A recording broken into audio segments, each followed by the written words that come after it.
And so I told Doc, I got to bed down. I was smoked. He said, go bed down. No worries, man. And so I go and take my boots off, and I'm so tired. I take my boots off and lay on my cot. In Iraq being Iraq, especially in 2004, not even 20 minutes later, I mean, my dogs didn't even start to breathe, react. And I'm like, hey, Murphy, you're a dick. You know, it was like if... That's the way Murphy works. Dude, not a fan of that Murphy. And so, yeah, I wake up, and I'm like, all right, got to wake up the team. So I rub their backs and whisper sweet nothings in their ear, because that's how we do it. And these guys, they're all pissed. Like, you know, this is a bunch of bullshit. Like, hey, man, it's because it's the paycheck. That's why we do it. But what was the call that came in? What was going down? It was, I think it was someone had gotten in the AO, wasn't supposed to be in the AO, and, you know, neutralized threat type thing. And so I get up, and I'm carrying, I think, I slide my boots on, I didn't even tie them yet. And I walk out of the tent. As soon as I walk out of the tent, that feeling I had in my gut went right in my throat. Rose right into my throat. And I knew we're about to get hit. I knew, as sure as I was that the sun was going to come up, I knew we were going to get hit. I didn't know how bad it was going to be. I didn't know by what. I didn't know to the extent, but I knew it was going to happen. And so I took measures and did things that I otherwise wouldn't have done. And you can call it my grandfather talked to me from beyond the grave. You can call it God. You can call it whatever you want. And good news is that I can have my beliefs and you can have yours, and odds are we're not going to get our heads cut off because we live in a free society. And so my commanding officer was out there to do a report on what had went down the night before. He was sleeping. But I knew he had a bomb blanket. And so I took the bomb blanket out of the passenger seat of one of the only up-armored Humvees we had at the time. And I went to the lead vehicle, and I told the driver to scoot over to the lead vehicle. It was, to this day, a great friend of mine. Put the bomb blanket down, and I told the guys button up. And if they gave it to us for protection, put it on now. Which I usually wasn't real hardcore about, just because when it's 120-something degrees and you have all that gear on, more gear is not optimal to the whole being comfortable thing. And I mean, I'm sure the guys knew something was up. And then I take the radio from the RO, and everything's buttoned up, you know, flak jacket, Kevlar, Wiley X's, shatterproof. That they should have said kind of shatterproof. And then it's, you know, the growing protector. They gave it, we had it on. And so I get on the horn with my right arm. I'm driving with my left. I gassed it, and so you're driving. I'm driving. And just because and you would put the bomb blanket under the driver's seat. Got it. And so I don't know, it was just reaction. I mean, it was something was guiding me to do all these things. You know, I can't tell you what the lotto numbers are. Like, I can't tell, I don't have ESP. I'm not a fortune teller. Like, something was guiding me to do these things. And you just put that bomb blanket under there just because it did. Just because something told me, put it in the driver's seat and get in the driver's seat. Take the radio. I did all these things. I punch it. 3 minutes later, we had a triple stack. Pressure plate ignited. So 3155 Mike's. In layman's terms, what that means is the big ass bomb. Yeah, that's about 75 pounds of explosives. It's a lot. It's freaking big. Blew up directly beneath me. Blew me about 30 feet to the top of the Humvee. Stuck the landing with my head because, again, Marines believe in good form. And I like to say, because God's a comedian, I never lost consciousness. I never went into shock. I remember the whole thing. Took the Black Hawk 42 minutes to come get me. So I love to look at people when they're like, it's such a long day at work today. I'm like, really? Hold on, let me throw some perspective your way. But that's only when I'm in a bad mood. But it was, I I knew midair it was bad. I knew it was bad.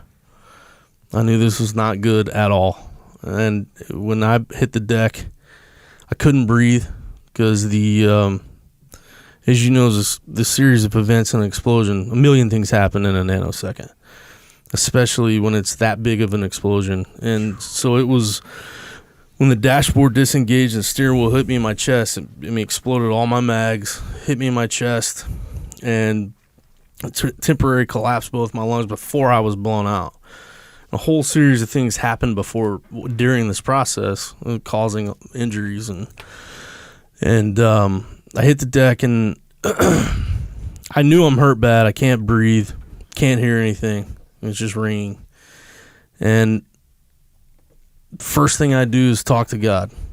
First thing I did before I even did self-assessment is to talk to God. I can't see out of my right eye thanks to the shatterproof Axis, but because they shattered, both of them, by the way. Yeah, there's something called a triple stacked IED. I don't know what glass is going to hang with that, man. Well, I'm saying, hey, listen, man, false advertisement, right? Got it. Sure. But we, I mean, they're a great company. I'm just, got to find light in every situation. But I talked to God right away. This is exactly what I said. Hey, big man, I know this is bad. All I'm asking is that you don't take me in front of my family. That's all I'm asking. Don't let my brothers watch me die. As soon as the skids leave the deck, I'm all yours. Just please don't let my brothers watch me die. That's all I cared about. Then I started the self-assessment, which starts with checking your junk. The only thing that worked was my right arm. Everything else was shattered or broken. Come to find out, all my ribs were broken. So that didn't help anything. And so I go, I move my groin flap and check my junk, and I was like, okay, that's there. Everything else is Band-Aidable. Like, we'll work through. We will survive. And but then I looked at my right leg looked normal, but my right foot and ankle hurt really bad. So it's like, okay, it's probably broken. Well, I didn't know it was crushed. It was the firewall and the Humvee folded up, crushed my right foot before I was blown out. I looked at my left arm, and I remember seeing like daylight through my left arm. Part of my left hand was hanging down by my elbow. So I was like, okay, that's might not keep the left arm. And I looked down at my left leg, which was turned outward. Like if you're sitting down with both legs like you're going to touch your toes, my left leg was turned outward to the left, and my foot was inverted, like with my toes pointing at me. And my boot was blown off. But everything was there. It was all over the place, but it was there. So I saw my fibia, my tibia, saw all the damage that was done to my left leg, and because my camis were shredded. And I thought two things when I saw that. First thing I thought was, that's not supposed to be like that. Second thing I thought was that was confirmation that was a very big explosion. To be able to blow a laced-up combat boot off your leg and not take your leg with it is a massive explosion. It's crazy. And so at this point, I'm thinking, how was the guy in the passenger seat? Blown eardrums was the other worst injury. Oh, man. So it literally blew up. Straight up. Directly beneath me. Yeah, straight up. They must have had it buried a little bit enough that it just projected right up into you. Yeah. And it was, so that standoff we had the night before, it's when they buried it. So all that was a diversion. Because everyone was glued to the radios. Mm-hmm. So it was in a perfect spot. It was the one spot around that entire area of operation that you couldn't have eyes directly on. The one spot. Yeah. And so at this point, the guys finally make it up to me, and there's a lot of freaking out.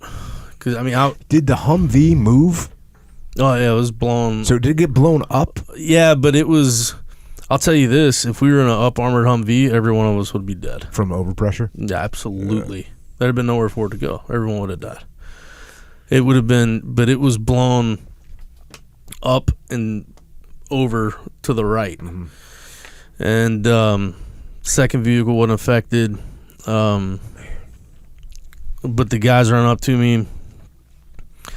At this point, I'm back to telling God, like, hey, man, just remember our deal. Just remember our deal.